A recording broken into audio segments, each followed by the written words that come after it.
ഇപ്പോൾ കല്യാണം വേണ്ട എന്ന് പറഞ്ഞല്ലോ. നമ്മളുടെ സമൂഹത്തിലിപ്പോൾ പല പെൺകുട്ടികളും അങ്ങനെ ഒരു തീരുമാനം എടുത്തിരിക്കുകയാണ്.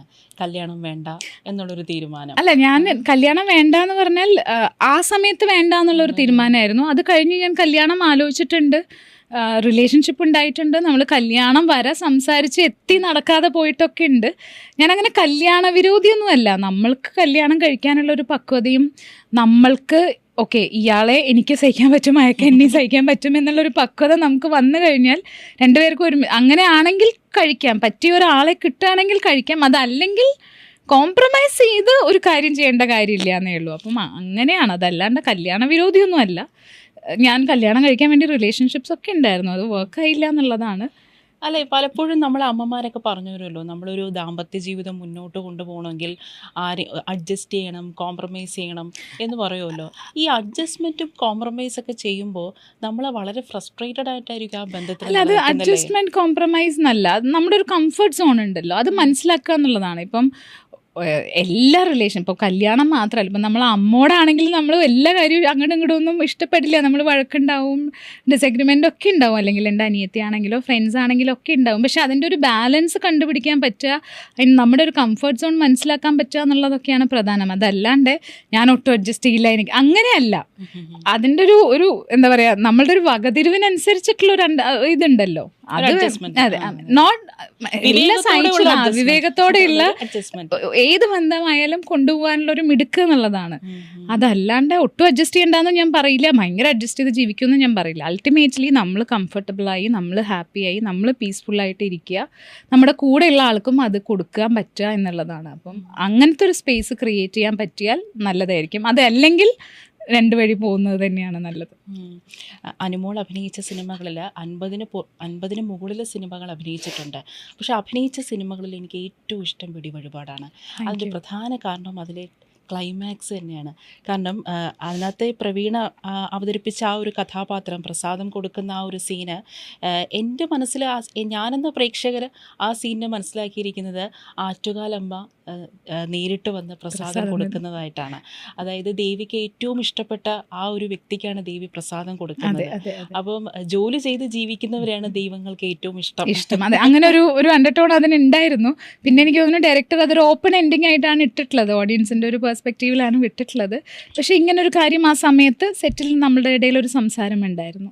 അങ്ങനെ അഭിനയിച്ച സിനിമകളിൽ ഏറ്റവും കൂടുതൽ ഇൻഫ്ലുവൻഷ്യൽ ആയ ഒരു സിനിമ, ഒരുപാട് നല്ല സിനിമകളുണ്ട് ഇതുപോലെ, അയലി, ഉടലാഴം, ചായില്യം, അകം, ഒരുപാട് സിനിമകൾ.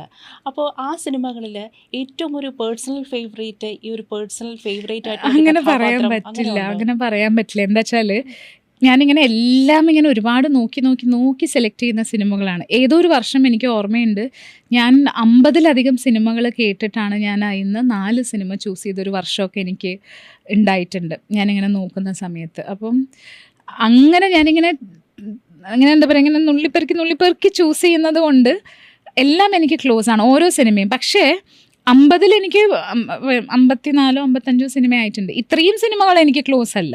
അതിലൊരു 20-25 ഫിലിംസ് എനിക്ക് 0.5% എനിക്ക് ക്ലോസ് ആയിട്ടുള്ള സിനിമകൾ തന്നെയാണ്. ഇപ്പം ഓരോ സിനിമയ്ക്കും ഓരോ അടുപ്പങ്ങളാണ്. ഇപ്പം ഇവൻ മേഘരൂപനാണെങ്കിൽ തങ്കമണി എന്ന് പറയുന്ന നാടൻ പാട്ടുകാരി, ഞാൻ ജനിച്ചു വളരുമ്പം ഞങ്ങളുടെ പറമ്പിലൊക്കെ ഉണ്ടായിരുന്ന കാളിയമ്മായിയും കോച്ചിയമ്മായിനൊക്കെ പോലെ മുണ്ടും ബ്ലൗസൊക്കെ ഇട്ട് കറുത്ത പൊട്ടും ചരടൊക്കെ, ആ ഒരു ഫാൻറ്റസി ഉണ്ടല്ലോ നമുക്കൊരു പെൺകുട്ടികളാവുന്ന സമയത്ത്. സിനിമയിൽ വന്നിടണം അങ്ങനെ അതൊക്കെ ഇട്ടിങ്ങനെ നടക്കുന്നു, പറമ്പ് കൂടെ ഓടുന്നു, ചാടുന്നു. വീട്ടിൽ നിന്ന് നമ്മളെ അതിടാൻ സമ്മതിച്ചിട്ടില്ല. അപ്പം അതിൻ്റെ ഒരു എക്സൈറ്റ്മെൻറ്റ്. പിന്നെ പി കുഞ്ഞിരാമൻ നായരുടെ കഥയാണ്. പിന്നെ നോക്കുമ്പോൾ എല്ലാം കേമന്മാരായിട്ടുള്ള ടെക്നീഷ്യൻസാണ്. ബാലേട്ടനാവട്ടെ, രാജു രവി ആവട്ടെ, വിനോദാവട്ടെ, ശരത് സാറുടെ മ്യൂസിക്, കാവാലം സാറുടെ ലിറിക്സ്, അങ്ങനെ എല്ലാം, പ്രകാശ് മൂർത്തി ആർട്ട്, അങ്ങനെ എല്ലാം ഒന്നിനൊന്നും മെച്ചായിട്ടുള്ള ആളുകളുടെ കൂടെയാണ് വർക്ക് ചെയ്തിട്ടുള്ളത്. അപ്പം ആ ഒരു എക്സ്പീരിയൻസും പിന്നെ ആണ്ടലോൻ്റെ പാട്ടും, അങ്ങനെ പല രീതിയിൽ ആ സിനിമ ക്ലോസ് ആണ്. അത് കഴിഞ്ഞ് നോക്കിയാൽ അകം, ഞാനും ഫഹദും കൂടെ ചെയ്ത പടം, മലയാറ്റൂരിൻ്റെ യക്ഷി നോവല്, ശാലിനി ഉഷാദേവി എന്ന് പറയുന്ന ഒരു ഡയറക്ടറിൻ്റെ കൂടെ വർക്ക് ചെയ്യുന്നു. ഒരു ഫീമെയിൽ പേഴ്സ്പെക്റ്റീവിൽ ഞാൻ സിനിമ എങ്ങനെ വരുന്നു എന്ന് കാണുന്നു. ഒരുപാട് ഫീമെയിൽ ടെക്നീഷ്യൻസും ആൻഡ് ആ സിനിമയിലുള്ള ഒരുവിധം എല്ലാവരും സിനിമ പഠിച്ച ആളുകളാണ്. അപ്പോൾ വളരെ സീരിയസ് ആയിട്ട് സിനിമയെ കാണുന്ന ഒരു ഗ്രൂപ്പ് ഓഫ് ആളുകളുടെ കൂടെ വർക്ക് ചെയ്യുന്ന ആ സിനിമയിൽ നിന്നാണ് സത്യം പറഞ്ഞാൽ സിനിമ തമാശക്കളിയല്ല, കുട്ടിക്കളിയല്ല എന്ന് എനിക്ക് മനസ്സിലായത് അകം സിനിമയെന്നാണ്. മേഘരൂപനൊക്കെ അഭിനയിക്കുന്ന സമയത്ത് അവിടുത്തെ അസിസ്റ്റന്റ് ഡയറക്ടേഴ്സ് മിക്കവാറും എന്നെ പ്രാഗിക്കൊന്നിട്ടുണ്ടാവും. എന്നുവെച്ചാൽ എനിക്ക് നിങ്ങൾ വിളിച്ചിട്ട് ഞാൻ വന്നത് എനിക്കറിയില്ല, നിങ്ങൾ വേണമെങ്കിൽ എന്നെ അഭിനയിപ്പിച്ചോ, ഇങ്ങനെയാണ് ഞാൻ ആറ്റിറ്റ്യൂഡ്. അത് കഴിഞ്ഞിട്ട് ഷോട്ടിൻ്റെ സമയത്ത് എന്നെ തപ്പി നടക്കും. ഞാൻ ഏതെങ്കിലും വീട്ടിൽ അടുക്കളയിലിരുന്ന അച്ചാറും ചിപ്സും മിക്സറൊക്കെ തിന്നുകൊണ്ടിരിക്കുകയായിരിക്കും. അപ്പോൾ ഇവരെന്നെ വേണം അവിടെ പോയി വിളിച്ചുകൊണ്ട് വരാൻ. അപ്പോൾ അവരൊക്കെ എന്നെ നല്ല പ്രാഗുമായിരുന്നു. അത് കഴിഞ്ഞിട്ടാണ് മേഘരൂപൻ ആ ആണ്ടലോൻ്റെ പാട്ട് ഷൂട്ട് ചെയ്യുമ്പോൾ ഞാൻ ക്യാമറാമാൻ രാജീവയുടെ അടുത്ത് ചോദിക്കുകയാണ്, രാജീവയുടെ ക്യാമറ ഓൺ ചെയ്ത് വെച്ചിട്ട് തിരിഞ്ഞിക്കോന്ന്. അങ്ങനെയൊക്കെ ആയിരുന്നു ഞാൻ. അപ്പം രാജീവ് രവി എന്ത് പറഞ്ഞു? രാജീവേട്ടൻ ഇങ്ങനെ കണ്ണൂരിട്ട് പേടിപ്പിക്കുന്നു. രാജീവേട്ടൻ ചീത്ത പറയും, രാജീവേട്ടൻ ദേഷ്യപ്പെടുമായിരുന്നു എൻ്റെ അടുത്തൊക്കെ. അപ്പം അങ്ങനെ മേഘരൂപൻ അങ്ങനെ കഴിഞ്ഞു. അത് കഴിഞ്ഞ് അകം എത്തിയപ്പം ഇത് കണ്ടപ്പോഴാണ് എനിക്ക് മനസ്സിലായത് ഇതൊരു സീരിയസ് ആണ്, ഞാൻ കാണുന്ന പോലെ വെറുതെ വരുന്നു പോകുന്നു എന്തെങ്കിലും അങ്ങനെയല്ല എന്നുള്ളത് എനിക്ക് അങ്ങനെയാണ് മനസ്സിലാവുന്നത്. അവിടെ നിന്നാണ് ചായില്യം സിനിമയിലേക്ക് എന്നെ വിളിക്കുന്നത്. ഈ അകത്തില് റഷീദൊക്കെ മേക്കപ്പ് മാൻ വളരെ സ്ട്രോങ് ആയിട്ടുള്ള അതാണ്. അപ്പം അവർക്ക് വേറെ ആരോ ആയിരുന്നു അത് ചെയ്യാനിരുന്നത്. ലാസ്റ്റ് മിനിറ്റ് അവർ മാറിപ്പോയപ്പം ഷൂട്ടിന് 3 days മുന്നേ എന്നെ വിളിക്കണേ. അകത്തിലെ മേക്കപ്പ് പട്ടണ റഷീദൊക്കെ ആയിരുന്നു. റഷീദൊക്കെ പറഞ്ഞിട്ടാണ് എന്നെ വിളിക്കണേ. ഞാൻ പറഞ്ഞു, സാർ ഇത് എനിക്ക് ഏറ്റവും ഒന്നല്ല, നിങ്ങൾ എക്സ്പീരിയൻസ്ഡ് ആയിട്ടുള്ള ആരെങ്കിലും വിളിക്കൂ, ഇത് എനിക്ക് ടു ഏർലി ആണ്, ഞാൻ അത്രയൊന്നും ഇങ്ങനെ പഠിച്ചു വരണേ ഉള്ളൂ എന്ന് പറഞ്ഞു. അപ്പം ഞാനൊരു മരത്തിനും കിട്ടിയാലും അഭിനയിപ്പിച്ചോളാം, ഒന്ന് തയ്യാറായി വന്നാൽ മതി എന്ന് പറഞ്ഞു ഡയറക്ടർ. അപ്പം ഞാൻ പറഞ്ഞു, നിങ്ങൾക്ക് ധൈര്യം ഉണ്ടെങ്കിൽ നിങ്ങളുടെ റിസ്കിൽ ഞാൻ വന്നോളാം എന്നുള്ള പോലെയായിരുന്നു കേട്ടോ. പ്രൊഡ്യൂസറൊന്നും ഇല്ല ആ പടത്തിൽ. ഞാൻ അമ്മയുടെ അടുത്ത് പറഞ്ഞു, അമ്മ ഒരു 20,000 രൂപ കയ്യിൽ വെച്ചോളൂ, നമ്മുടെ എന്തെങ്കിലും ചിലവിന് വേണമെങ്കിൽ. അങ്ങനെയൊക്കെയാണ് ആ സിനിമ ചെയ്യാൻ പോകുന്നത്. പക്ഷേ ഒരു കുറവും അവർ വരുത്തിയിട്ടില്ല. സിനിമയുടെ ഷൂട്ട് കഴിഞ്ഞ് എല്ലാ ദിവസവും പുള്ളി ബക്കറ്റ് പിരിവിന് പോവും, അടുത്ത ദിവസത്തെ എക്സ്പെൻസിനൊക്കെ വേണ്ടിയിട്ട്. താമസവും ഭക്ഷണം ഒക്കെ നല്ല രീതിയിലായിരുന്നു. നാട്ടുകാരെല്ലാവരും കൂടെ കോപ്പറേറ്റ് ചെയ്തൊരു സിനിമയാണ്. ഏതൊക്കെയോ ചേച്ചിമാരുടെ നൈറ്റിയും സാരിയുമാണ് ഞാൻ അതിൽ ഉടുക്കുന്നത്. ഒരു പണി കഴിഞ്ഞ് പോകുന്ന ഒരു ചേച്ചി വേർത്ത് കുളിച്ച് ഒരു നീല നൈറ്റി ഉണ്ട് അതിനകത്ത്. എനിക്ക് കോസ്റ്റ്യൂമിന് തന്ന നൈറ്റി ഭയങ്കര ഫ്രഷ് ആണെന്ന് പറഞ്ഞിട്ട് ഡയറക്ടർ പണി കഴിഞ്ഞ് പോകുന്ന ഒരു ചേച്ചിയുടെ വേർത്ത് കുളിച്ച് നൈറ്റിയാണ് എന്നെ ഇടിയിച്ചിട്ടുള്ളത് ആ സീനിൽ. അപ്പം അങ്ങനെയൊക്കെ നടന്നൊരു സിനിമയാണ് ചായില്യം. പക്ഷേ ആ സിനിമേൻ്റെ കണ്ടന്റ് ഭയങ്കര സ്ട്രോങ് ആയിരുന്നു, ക്യാരക്ടർ ഭയങ്കര സ്ട്രോങ് ആയിരുന്നു. ആദ്യത്തെ 3 ദിവസം ഈ പറഞ്ഞ പോലെ ലൈറ്റ് ആയിരുന്നു. തേർഡ് എനിക്കൊരു ചീത്ത കിട്ടു. പിന്നെ ഞാൻ തിരിഞ്ഞു നോക്കിയിട്ടില്ല. പിന്നെ ഞാനും വാശിക്ക് അങ്ങനെയാണെങ്കിൽ ഞാൻ കാണിച്ചു തരാമെന്ന് പറഞ്ഞിട്ട് പിന്നെ ഗോപകുമാർ സാറാണല്ലോ എൻ്റെ ഫാദറിൻ്റെ. അപ്പം അദ്ദേഹം ഭയങ്കര സപ്പോർട്ടായിരുന്നു. അപ്പം അങ്ങനെ അദ്ദേഹം മാത്രമല്ല കേട്ടോ, ആ സിനിമയിൽ വർക്ക് ചെയ്ത് കസേര ഇടുന്ന ആളായാലും ലൈറ്റ് വെക്കുന്ന ആളായാലും വെള്ളം തരുന്ന ആളായാലും ഓരോ മനുഷ്യരും ഞാൻ ഒരു സിനിമയ്ക്കും വേറെ അങ്ങനെ കണ്ടിട്ടില്ല. അവരുടെ ഷിഫ്റ്റ് ടൈം കഴിഞ്ഞാലും അടുത്ത പോൾഷീറ്റ് പൊക്കോട്ടെ, ബാറ്റ വേണ്ട, ഈ പടം നടക്കാം എന്ന് പറഞ്ഞ് നിൽക്കുന്ന ആ ഫുൾ ടീം, അതിൽ വർക്ക് ചെയ്തിട്ടുള്ള ഓരോ മനുഷ്യരും അങ്ങനെയായിരുന്നു. അപ്പം അങ്ങനെ ഒരു സിനിമ, ഞാൻ തെയ്യം കെട്ടുന്നു, അങ്ങനെ ഒരു എക്സ്പീരിയൻസ്. നാട്ടുകാരൊക്കെ ഇങ്ങനെ ഭയങ്കര ഭക്തിയിൽ എന്നെ, എനിക്ക് 10 രൂപ 20 രൂപയൊക്കെ ആരൊക്കെയോ കൊണ്ട് തന്നിരുന്നു. ആ നാട്ടിലെ ആളുകൾ അങ്ങനെ ഭയങ്കര ഭക്തിയിലല്ലേ കാണുന്നത്. നമ്മൾ ഇവിടുന്ന് നോക്കി കാണുമ്പോഴാണ് ആ തെയ്യം ഒരു റിച്വൽ ഉണ്ട്, ഭയങ്കര ഗ്രാൻഡായിട്ട് ഡ്രസ്സ്, നമ്മൾ അവിടെ ഭയങ്കര ഭക്തിയല്ലേ ആൾക്കാർക്ക്. ഇപ്പോഴാണെങ്കിൽ എനിക്ക് തോന്നുന്നു ഇപ്പോൾ ഏറ്റവും കൂടുതൽ ആൾക്കാർ മൊബൈലും പിടിച്ചാന്ന് തോന്നുന്നു പോയി നിൽക്കുന്നത്. ഭക്തിയൊക്കെ കുറച്ച് മാറിയിട്ടുണ്ടെന്ന്. പക്ഷെ അന്ന് ഭയങ്കര ഇതായിരുന്നു. അപ്പം ഫുൾ ചിലമ്പൊക്കെ ഇട്ട് അങ്ങനത്തെ കുറേ എക്സ്പീരിയൻസ്, അതൊരു വേറെ തന്നെ എക്സ്പീരിയൻസ് ആയിരുന്നു. സിനിമേനെ ഞാൻ ഒരു ഗ്രൂപ്പ് ഓഫ് സിനിമ പഠിച്ച ആളുകളിൽ നിന്ന് ഒരു ഗ്രൂപ്പ് ഓഫ് ഇങ്ങനെ കണ്ടൻറ് ഓറിയൻറ്റഡ് ആയിട്ട് ഒരു നാടകമൊക്കെ ബാക്ക്ഗ്രൗണ്ടുള്ള ആളുകൾ ഒരുമിച്ച് ചേർന്ന് ഓരോ മനുഷ്യരും ചേർന്ന് ഒരു സിനിമ ഉണ്ടാക്കുന്ന ഒരു പ്രോസസ്സ് കാണുന്നു. അങ്ങനെ ചായില്യം വരുന്നു. അങ്ങനെ അത് കഴിഞ്ഞ് ഞാൻ സിനിമ വരുന്നു, ഡയറക്ടർ രഞ്ജിത്തിന്റെ, ദുൽഖറിന്റെ കൂടെ. ഞാൻ സിനിമ കഴിഞ്ഞപ്പോൾ ഞാൻ വിചാരിച്ചത് അനുമോൾ ഇനി ഒരു കൊമേഴ്ഷ്യൽ സിനിമയുടെ ഭാഗമാവാനുള്ളൊരു സ്റ്റെപ്പിംഗ് സ്റ്റോൺ ആണ് ഞാൻ സിനിമയെന്ന് ഞാൻ വിചാരിച്ചിട്ടുണ്ടായിരുന്നു. കാരണം ദുൽഖറിൻ്റെ ഒപ്പമാണ്, രഞ്ജിത്താണ് സംവിധായകൻ. മാത്രമല്ല ഇപ്പോൾ ഈ പറഞ്ഞ സിനിമകളിലെല്ലാം തന്നെ കണ്ടന്റ് ഓറിയന്റഡ് ആയിട്ടുള്ള സിനിമകളാണ്. അവിടെ പലപ്പോഴും നായകനേക്കാൾ നായികയാണ് അവിടെ പ്ലേസ് ചെയ്യുന്നത്. പക്ഷേ നമ്മളൊരു കൊമേഴ്ഷ്യൽ സിനിമയുടെ ഭാഗം എന്തൊക്കെയോ കൊണ്ട് നടക്കാത്തതാണ്. ഇപ്പൊ രഞ്ജിത്തേട്ടനാണെങ്കിലും അതിനുശേഷം ചെയ്ത പല സിനിമകളിലും എന്നെ വിളിച്ചിരുന്നു.